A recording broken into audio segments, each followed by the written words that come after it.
Teman-teman, assalamualaikum warahmatullahi wabarakatuh. Waalaikumsalam warahmatullahi wabarakatuh. Kali ini kita mau lanjutin pembelajaran kita ya tentang matematika. Biasa nih udah mau bulan Ramadan juga, gimana teman-teman? Semuanya udah mulai udah puasa nggak? Puasa ya, insya Allah. Puasa ya. Kecuali teman-teman yang nggak merayakan ya barangkali jadi nggak ikut puasa gitu. Oke teman-teman, kali ini kita akan menjelaskan atau kita akan belajar tentang limit fungsi.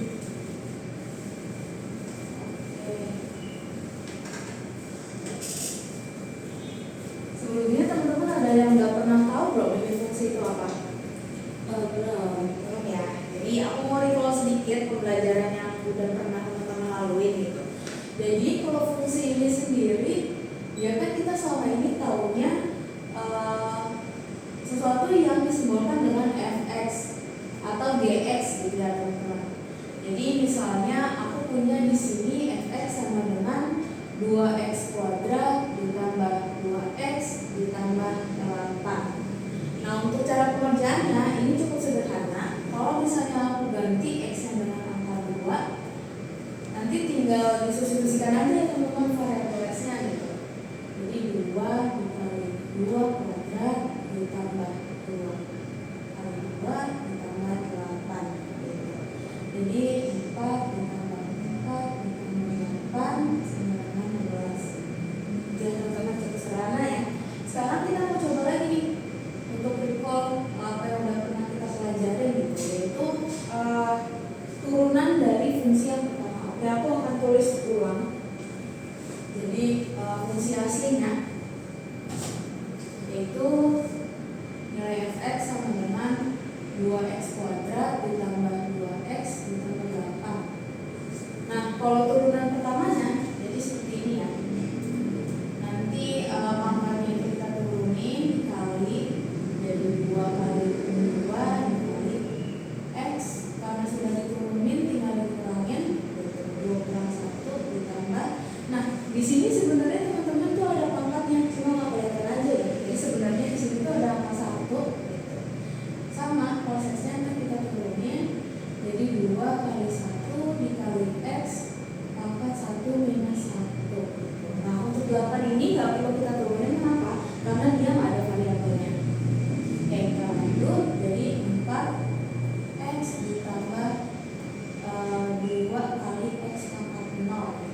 Nah x pangkat 0 ini kan sama dengan 1. Jadi kita langsung aja tulisnya 4x plus 2 gitu. Ini turunan pertamanya. Kalau turunan keduanya dengan prinsip yang sama, berarti hasilnya 4 ya teman-teman. Gitu sebabnya.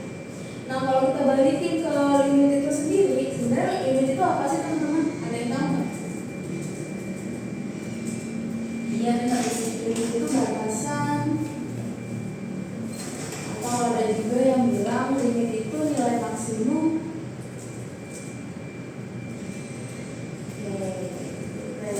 Nah jadi limit itu teman-teman kalau digabungkan, limit fungsi adalah batasan yang menggunakan prinsip fungsi gitu.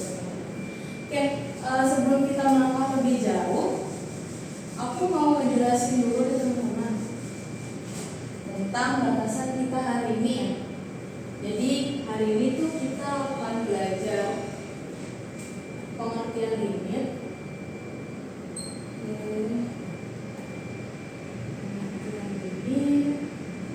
Terus yang kedua kita juga akan bahas tentang aturan limit. Sama yang ketiga itu kita akan bahas tentang cara pengerjaannya.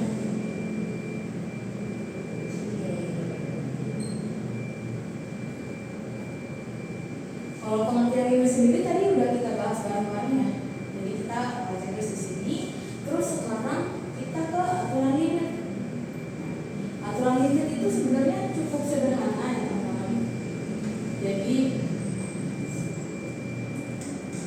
semua nilai dari limit itu valid kecuali yang bentuknya tadi nggak seperti 0, hingga bukan hingga tapi tak tentu.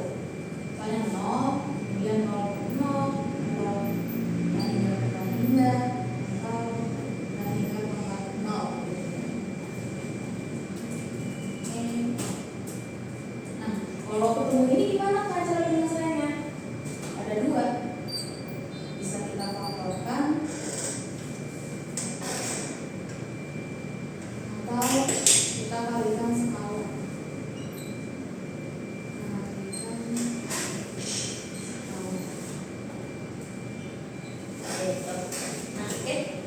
kita aturan limit udah.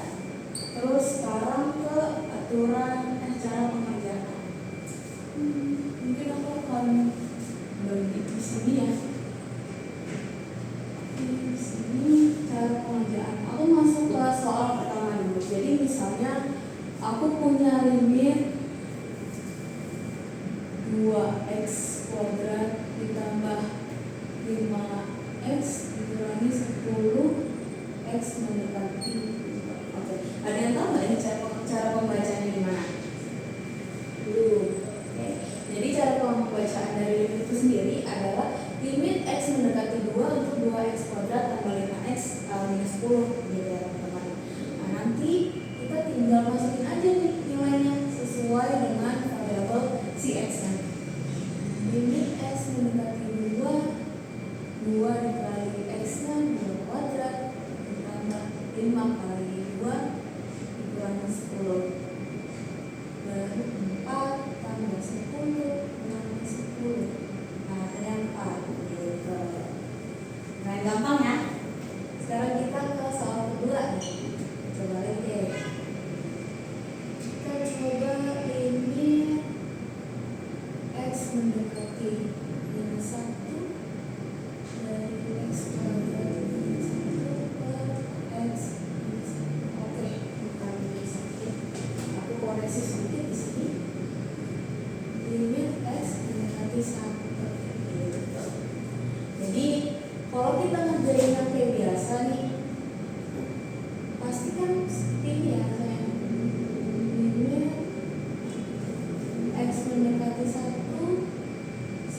kuadrat dikurangi 1 per 1 minus 1 hasilnya 0 per 0 gitu. Tapi aturannya adalah kita nggak boleh sampai ke bentuk tertentu ini.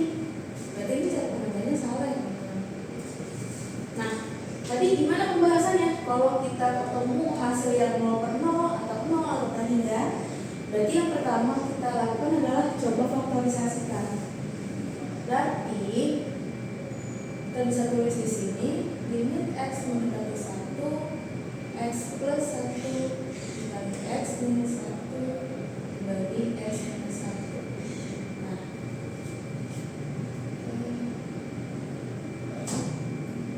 dari sini ada yang bisa dicoret ya teman-teman. Jadi ini ada x minus 1 di atas, 9 dan x minus 1 di limitnya kita bisa coret. Hasilnya adalah x plus 1. Kita substitusikan nilai satunya ke dalam sini jadi 2 per L ininya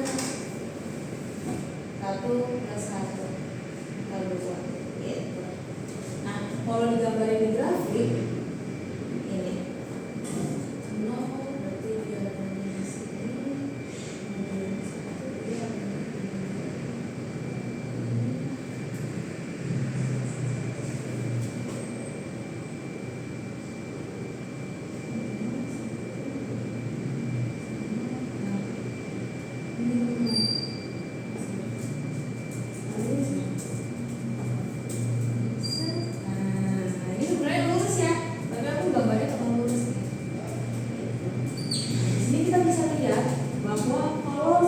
dia nilainya 1 itu dia sebenarnya angkanya 0 ya.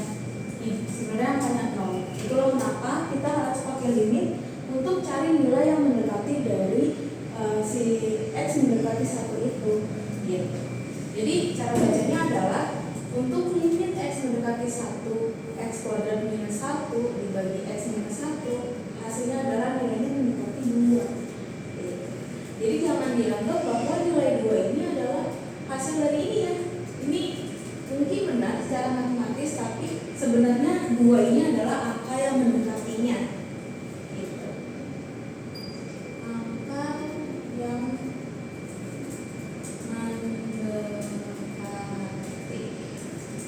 Oke. Sampai sini ada yang berikannya? Ya kan. Oke. Udah dicatat ya? Aku izin hapus di sini atau teman foto dulu. Oke. Sekarang fokus dulu ya. Kita masuk ke soal ketiga.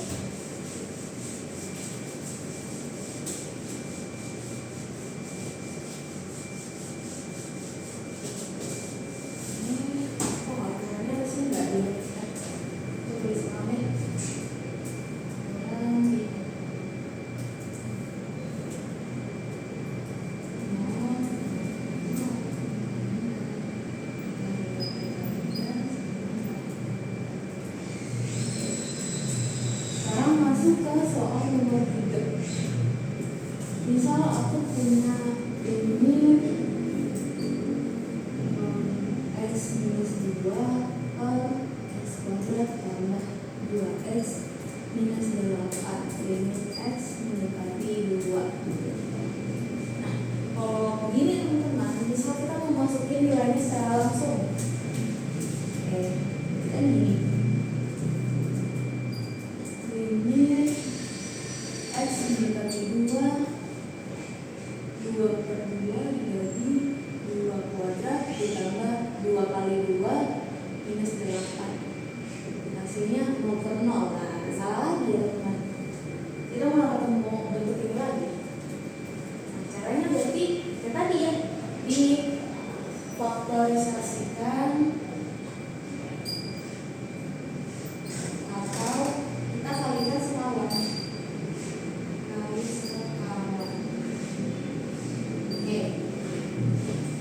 Nah, untuk cara faktorisasinya teman-teman pasti udah tahu ya. Misal kita punya nih bentuk yang kompleks kayak gini gitu, bukan bentuk sederhana.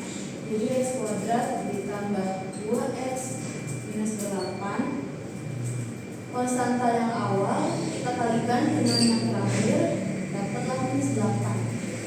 Nah, cara membacanya gimana? Antara minus 8 ini berapa dikali berapa yang hasilnya minus 8, tapi yang kalau ditambah itu plus 2 gitu. Kita coba gali ya. Jadi minus 8 tuh bisa jadi 1 kali minus 8, bisa minus 1 kali 8, bisa 2 kali minus 4, bisa minus 2 kali 4 gitu. Nah, dari sekian faktor-faktor ini, mana sih yang menghasilkan plus 2 gitu kan? Pasti yang ini ya teman-teman. Iya. Terus kita coba bedah. Berarti x kuadrat ditambah 4x minus 2x minus 8. Dari x kuadrat tambah 4x apa yang sama? Kita dapat 4x. Terus kita masuk lagi x plus 4. Kemudian dari minus 2x sama minus 8 apa yang bisa dikeluarin? Minus 2 dikali x plus 4. Nah, ini poinnya teman-teman. Kalau teman-teman faktorisasi itu antara yang ini dengan yang ini, itu angkanya harus sama. Kalau sampai teman-teman ini angkanya berbeda, berarti ada yang keliru ya. Jadi teman-teman harus cari lagi nih angkanya yang benar. Jadi kita dapat x minus 2 kali x plus 4. Terus dimasukkan lagi ke soal awal. Berarti limit x mendekati 2 x minus 2 dikali x plus 4. Nah, berarti x minus 2. Ini x minus 2 di atas, x minus 2 di bawah. Kita sama-sama dicoret. Terus kita masukin nilai 2-nya ke dalam x-nya. Berarti 1 per 6. Ada yang mau ditanya? Iya. Oke, kita lanjut ke soal selanjutnya ya. Oke.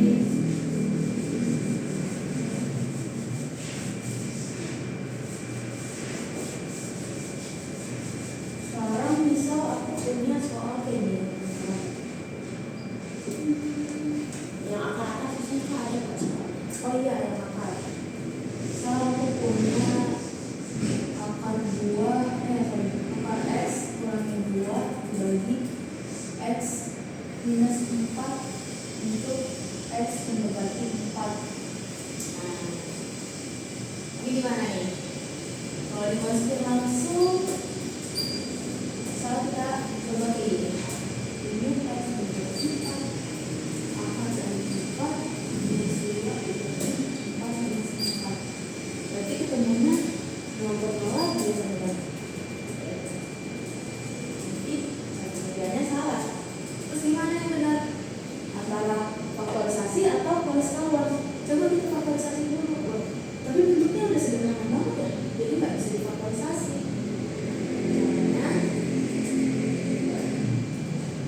Kita kalikan sekawan.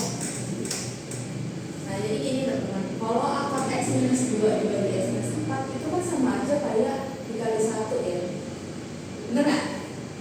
Nah 1 ini bisa kita tulisin jadi akar X minus 2 dibagi X minus 4 dikali akar X plus 2 per akar X plus 2. Nah mana sebenarnya ini dibagi ini itu hasilnya 1 ya, ya nggak? Sama aja kan? Nah, jadi kita kalikan nih akar X dikali akar X, jadi X akar X dikali 2 jadi 2 akar X, 2 akar X, kemudian ini dikalikan ini kurangi 2 akar X dikurangi ini kali ini minus 4 per yang bawah nggak usah kita kaliin. Oke, X minus 4 dikali akar 2 plus 2 ini sama ini habis, bisa kita coret, berarti X minus 4 dibagi X minus 4 kali akar dari X plus 2. Sekarang kita masukin lagi ke bentuk semulanya. Limit X mendekati 4 dari X minus 4 dikali akar X plus 2. Sini kita tulis X minus 4. Nah, antara yang atas dengan yang bawah ada yang sama, jadi bisa kita coret. Nah, sekarang tinggal masukin angka-angkanya ke variabel yang tersisa. Berarti 1 dibagi akar 4 ditambah 2. Berarti 1 per 2 tambah 2 hasilnya 4. Lumayan ya. Aku punya ada satu soal lagi nih yang lumayan susah nih. Ini teman-teman mau coba selesaikan dulu. Ya. Semisal aku punya limit X kuadrat ditambah AX minus B per X minus 2 limit X mendekati 2 sama dengan 7. Nah, pertanyaannya adalah berapa nilai A dan berapa nilai B? Nah, mana nih? Ada 2 variabel yang tidak diketahui ya. Iya. Kalau kita masukin nilai 2-nya secara langsung, berarti kan akan jadinya seperti ini. Limit X mendekati 2 kuadrat ditambah 2 kali A kurangi B dibagi 2 kurang 2. Nah ini udah 0. Sedangkan hasilnya kita tahu 7, ya kan? Berarti yang ini nggak bisa nih kita langsung masukkan variabelnya. Oke, caranya teman-teman, pertama penyebutnya itu dikalikan dulu ke hasilnya. Jadi X kuadrat ditambah AX dikurangi B sama dengan 7 kali X minus 2. Ya. Udah sampai seperti ini. Lalu kita tulis lagi limit 2-nya kita masukkan ke setiap nilai, ke setiap variabel X. Berarti 2 kuadrat ditambah 2 kali A dikurangi B sama dengan 7 dikali 2 kurang 2. Nah, 2 kurang 2, 0 kali 7, 0 ya teman-teman. Jadi habis kita tulis di sini 4 tambah 2A minus B sama dengan 0. Terus lagi 2A minus B sama dengan minus 4. Nah sekarang kita dapat persamaan pertamanya. Terus gimana kalau lanjut soalnya? Berarti kita menggunakan prinsip turunan yang tadi sudah aku jelasin, yang udah kita recall sama-sama ya. Jadi aku punya persamaan X kuadrat tambah minus D. So aku turunin ke turunan pertama. Jadi ceritanya X, terus aku mau cari nilai X nya. Berarti di sini punya 2X ditambah A. 2X ditambah A sama dengan turunan pertama sama dengan nilainya nih 7, kita turunin ke sini. Berarti 2X tambah A sama dengan 7. Kita udah punya nilai X nya, yaitu limit mendekati 2. Berarti 2 kali 2 tambah A sama dengan 7. Berarti 2 kali 2 4 tambah A sama dengan 7. Nah ketemu nih, A-nya adalah 7 dikurangi 4, kamu minus 3. So kan teman-teman yang 1. Terus sekarang pertanyaannya nilai B berapa? Nah karena kita udah dapat nilai A-nya, kita bisa masukin ke persamaan pertamanya. Ini persamaan pertama, ini persamaan kedua. Dimasukkan ke persamaan pertama, berarti 2A minus B sama dengan minus 4, 2 dikali minus 3 minus B sama dengan minus 4 minus 5. Oh, saya bukan minus ya? Karena 7 kurang 4 itu 3 ya. 6 dikurangi B sama dengan minus 4, berarti minus B sama dengan minus 10. B nya sama dengan 10. Dapat nilai A dan nilai B. Ini lumayan banyak dan kompleks karena kita menggabungkan turunan dan juga limit. Mungkin agak pusing ya, tapi apa pelan-pelan aja gitu. Sampai sini ada pertanyaan nggak?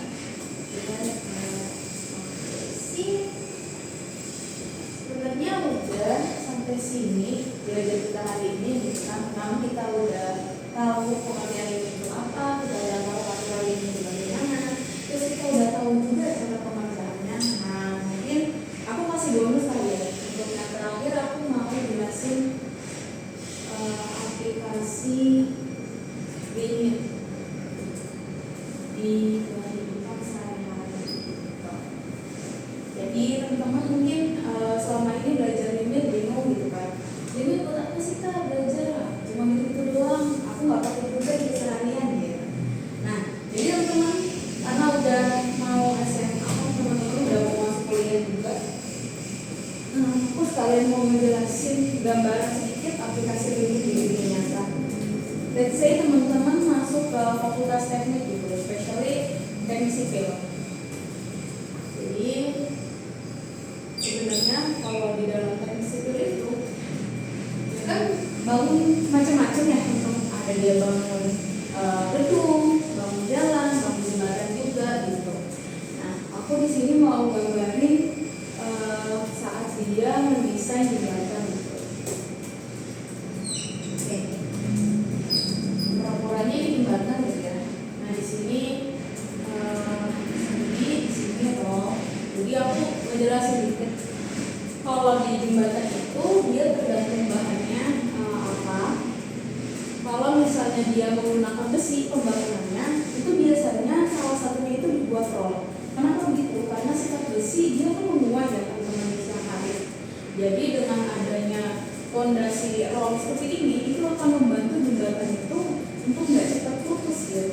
Jadi dia masih punya ruang untuk menguat dari si bahan-bahan itu sendiri. Gitu.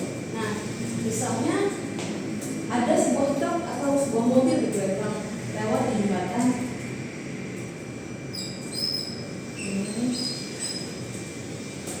Nah, dia membawa beban misalnya 10 ton. Gitu. Nah, inilah fungsi dari si limit sendiri. Jadi si insinyur sipil itu dia nggak mungkin mendesain jembatan itu hanya sebatas 10 ton ini. Jadi dia biasanya akan membuat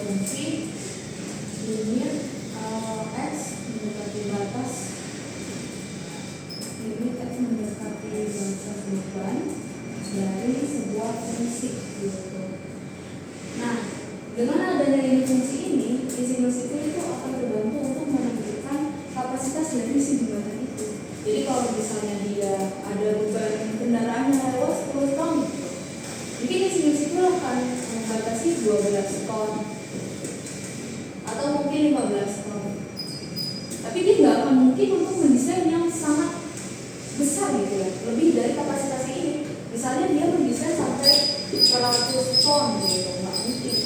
Kenapa nggak mungkin? Karena pertama kapasitas yang lewat itu cuma 10 ton. Terus yang kedua, kalau dia mendesain sampai 100 ton itu kan artinya dia bebannya berkelebihan ya. Artinya bahan-bahan yang diperlukan di sini itu akan lebih banyak daripada yang berupa sebenarnya. Hasilnya apa? Nanti biaya proyeknya akan membengkak. Nah, another example dari pembelajaran kita di Rimin ini adalah saat teman-teman mendesain sebuah mobil gitu ya. Dan saya punya perusahaan namanya mobil aku punya perusahaan namanya mobil Sukamaju. Nah, mobil sebelum mobil ini di launching pasaran gitu kan, pasti aku akan uji coba dulu kan, uji coba tabrakannya gimana, terus apakah airbagnya berfungsi, apakah si rodanya ini bisa menampung beban gitu kan. Misalnya aku tetapin bahwa limit dari batasi mobil ini adalah kalau dia mencapai kecepatan 200 km per jam. Nah, itu yang bikin dia tuh baru bertahan. Nah, aku sebagai insinyur mesin misalnya, itu aku nggak mungkin untuk mendesain pas banget 200. Kenapa? Karena itu yang pertama nggak safe, penumpangnya itu bisa bahaya gitu ya, airbagnya juga bisa berfungsi, dan yang kedua juga itu nggak sesuai dengan etika insinyur gitu. Jadi yang aku lakukan sebagai insinyur mesin adalah aku akan mendesain si kendaraan ini dengan limit yang lebih daripada 200. Let's say misalnya 210 atau mungkin 250 gitu. Yang pasti dia nggak akan terlalu jauh dari batas 200 km per jam gitu. Karena kalau misalnya dia terlalu jauh juga, terlalu tinggi gitu untuk menetapkan batasnya, pastinya dia akan boros ya. Pertama dia akan boros di material dari pembuatan mobil ini. Kedua, akan terlalu mahal juga, sehingga saat sampai ke pasaran itu harganya akan melonjak sangat jauh gitu. Mungkin akan terlampau juga dari daya beli masyarakat yang kurang menyenangi mobil-mobil yang seperti itu.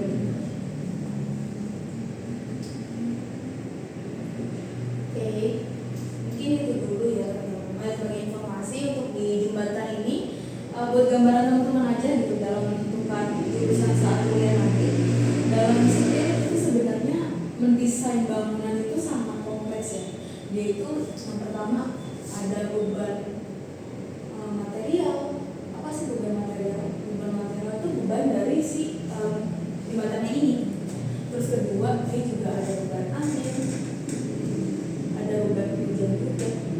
Gitu. Makanya insinyur sipil itu sangat mahal ilmunya. Kenapa? Karena saat dia mendesain satu bangunan di suatu daerah dan dia ditempatkan ke daerah lain, itu metode yang ditetapkan belum tentu sama. Karena kendaraannya beda, materialnya beda, kemudian kondisi tanah di daerah itu juga bisa beda. Seperti itu sih. Oke, sekian intinya dari aku. Kira-kira teman-teman ada yang mau ditanyain nggak? Ya.